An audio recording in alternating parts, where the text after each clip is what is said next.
Chapter 29. The Other Children Go Home. "We must go down and take a look at our little friends before we do anything else," said Mr. Wonka.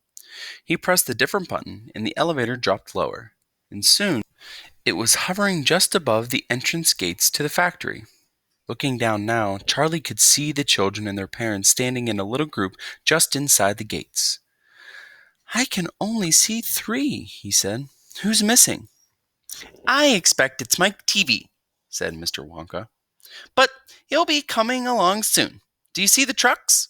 Mr. Wonka pointed to a line of gigantic covered vans parked in a line nearby.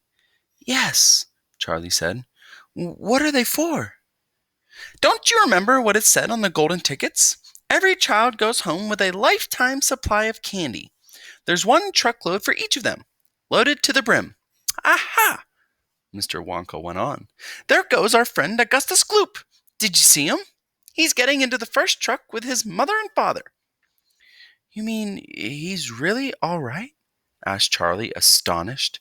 "Even after going up that awful pipe?" "He's very much all right," said Mr. Wonka. "He's changed," said Grandpa Joe, peering down through the glass wall of the elevator. "He used to be fat. Now he's thin as a straw." "Of course he's changed," said Mr. Wonka, laughing. He got squeezed into the pipe, don't you remember? And look, there goes Miss Violet Beauregard, the great gum chewer. It seems as though they managed to de-juice her after all. I'm so glad.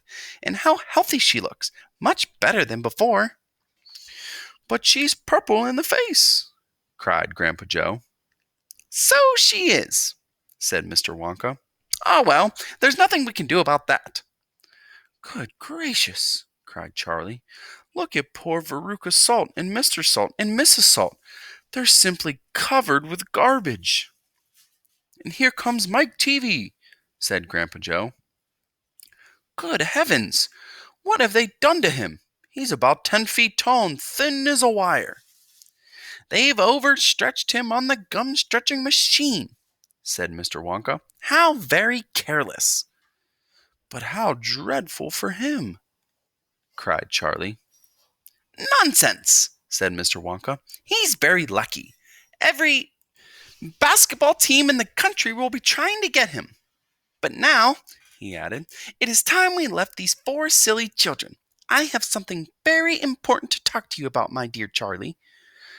Mr. Wonka pressed another button, and the elevator swung upwards into the sky.